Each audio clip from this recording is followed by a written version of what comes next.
If you are a passionate violinist and experiencing some discomfort and tension in your body when you're practicing your violin, this video is for you. I will lay out 5 essential violin posture adjustments to eliminate the pain and discomfort while you're practicing the violin. So first is to align your spine, neck, and head all the way from your tailbone to the top of your head aligned. So before you get to your violin, make sure that your body is in alignment. So it's not tilted anyway, but your feet are shoulder width apart, balanced and rooted down on the ground. And you feel the lifted energy from the sky. I teach yoga classes and I always start with this grounding exercise with breathing exercise. So imagine the root of a tree growing down from your both feet, and imagine a thread from the sky from your top of your head, lengthening your spine and making the space in your spine. So in this way, you can invite the violin into your body rather than you going to the violin and trying to fit it. So always make sure that your body is centered and grounded and lifted in this way, and you breathe deeply in and out, feeling your body. Deep breath in and deep breath out. Go through this kind of breathing exercise. Doesn't have to be counted. Just deep breath in and out, feeling the expansion in your lungs and your belly. And mouth open side out. Relax your shoulders and relax your neck and your head. Your head is on top of your spine, lightly settled. And from this posture, your knees are micro-bended. It's not hyperextended. So know anywhere of your body is locked or have the tension. When you're really breathing in and out comfortably in this posture, aligned posture, your body should feel the flow and that nature part of the harmonious sense of being whole. From this place, invite the violin and bow into your body. So that's the first posture adjustment. And the second one is to bring the violin towards this part of your body. So if you have done any block game or Tetris even, there's always this home and you fit in the puzzle, right? So this is it. This part of your body is where the violin fits in. So bring the violin into top of your collarbone here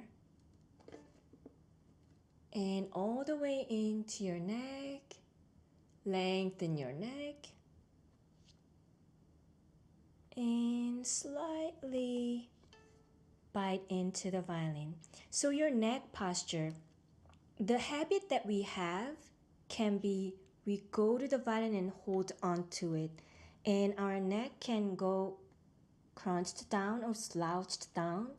And when we're doing this and playing like this, the tension in the muscle area in the upper back and your neck area can be tensed out and also can create some pain and discomfort or tension here over time.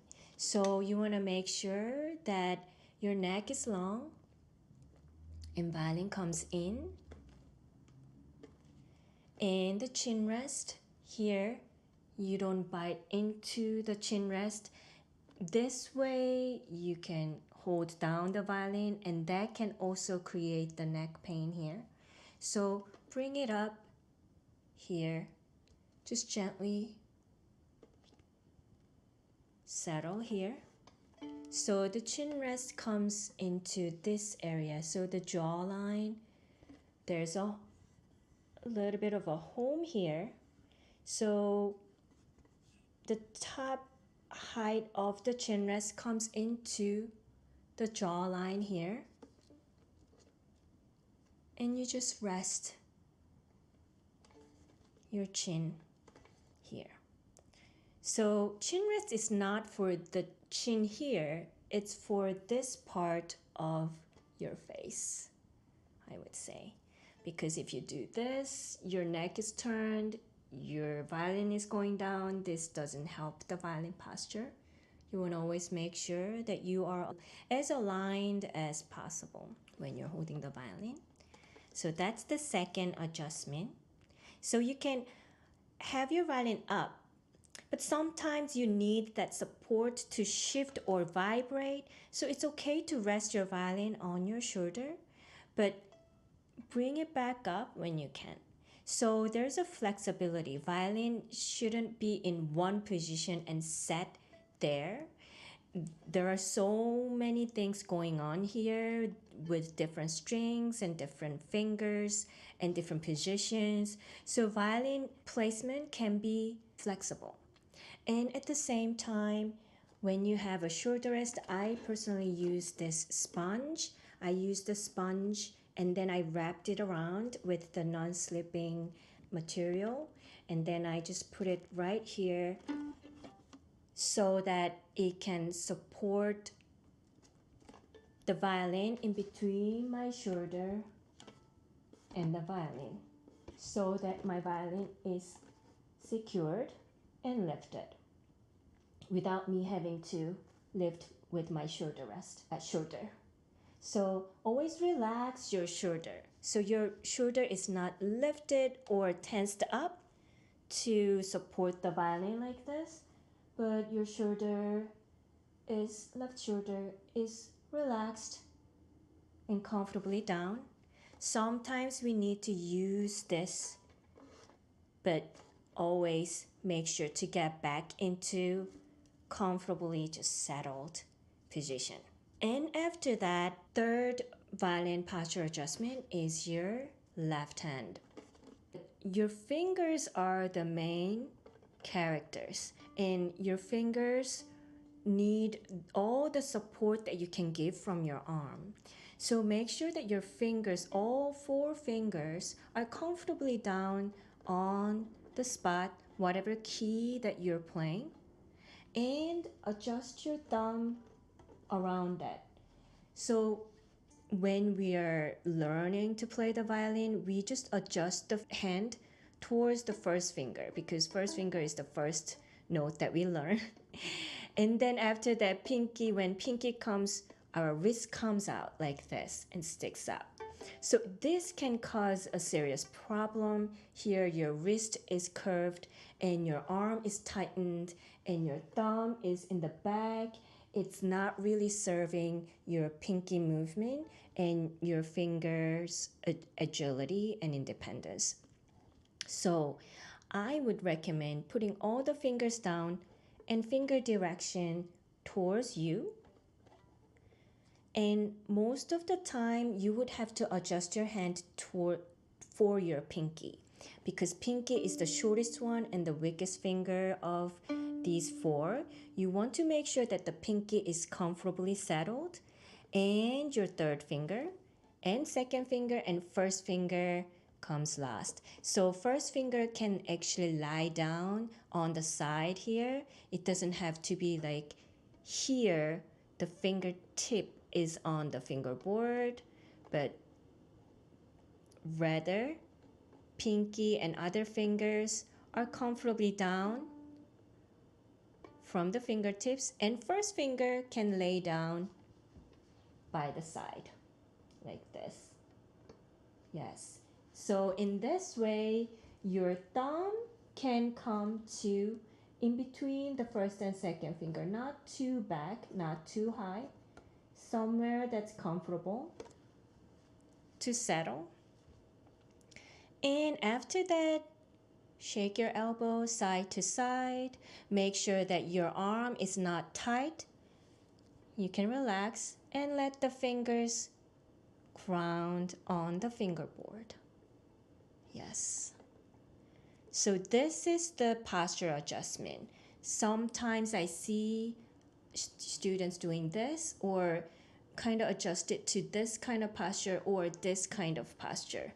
And that doesn't really help when you are learning fast passages or a lot of shifts up and down. You always want to make sure you're settled for all four fingers comfortably and your elbow is relaxed. So this part is one line straight down. It's not like this or like this. Your wrist from your pinky to pinky line to your elbow is one line, just dropped down. So that's the third violin posture adjustment. And then the fourth one is your bow hold. So when you hold your bow, there's no such a thing as like your index finger needs to be on the silver thing and then your middle finger has to be in the middle, and like I learned that way, fourth finger needs to be right on the dot here and then pinky right here on top. So it looked like this and I was like holding it tight, but this is not a good bow hold to learn.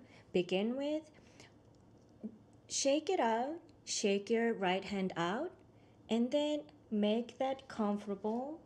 And you can have, actually I would always start with holding a pencil. So just kind of like hang in here with these knuckles. And pinky comes on top because pinky is the shortest. And then your thumb comes to the opposite side of the middle finger. And then you're flexible here. You have just enough distance between the fingers to not crunch like this. Just comfortably spaced out. Doesn't have to be like this. Just comfortably spaced out. And your fingers are all a little bit curved. So it's not like this. You're not pushing or you're not squeezing the pencil. You're just holding it without any tightening. The pencil is safe. It's not going to drop, right? So practice with your pencil in this way. And then bring the bow like you're holding a pencil, a gigantic pencil. And put all the fingers just comfortably distanced.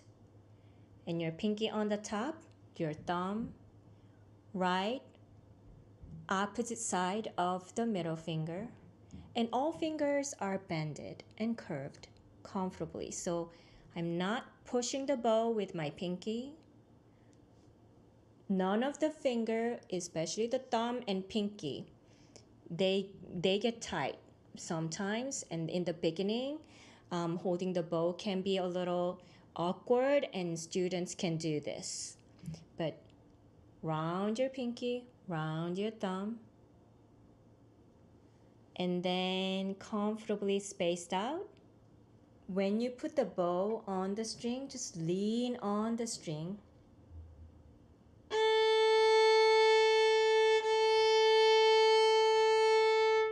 And let the bow arm follow the bow rather than your hand bow hold trying to lead every way, because in that case, when you do up bow, your bow is not stable. But when you just follow the bow, there's no tightness, it's flowing. You're just leaning on the bow. So the bow hold is not set for one pose or one position. It can change as the bow moves. I will talk about this in detail later. Fifth violin posture adjustments was the bow arm, how to adjust that, and how to not get tight on your arm and on your bow hold. Just relax, lean on the string. So think of the bow as extension of your arm, of your right arm. You have this long arm, and then this part, your fingers are kind of like a joint, like your elbow or your shoulder joint. And this is the longest part of your arm that you want to just kind of make sure that it feels like it's part of your arm. So this part, your finger part, wants to be flexible and just kind of like trusting the movement going back and forth, centered around in between the bridge and the fingerboard straight down. So there is a practice that you need to do to really get used to the straight bow. And then after that, your arm will know how to go without getting tensed on your right shoulder or your right arm, but really following the movement of your bow. So that was the 5 violin posture adjustments to eliminate the pain and discomfort in your body. Try to apply these adjustments in your violin practice from today and let me know how it was different. And if you have any questions, comment below and share your experience and feedback. It'll mean a lot to me and I will be happy to answer those questions. If you haven't downloaded the free PDF, the 10 steps to a happy and effective violin practice, download it in the comment below, and that'll guide you through the 10 steps with body awareness, how to practice before and after and during the practice time, what to be aware of. So download in the comment below and I will see you inside. And in the meantime, happy practicing.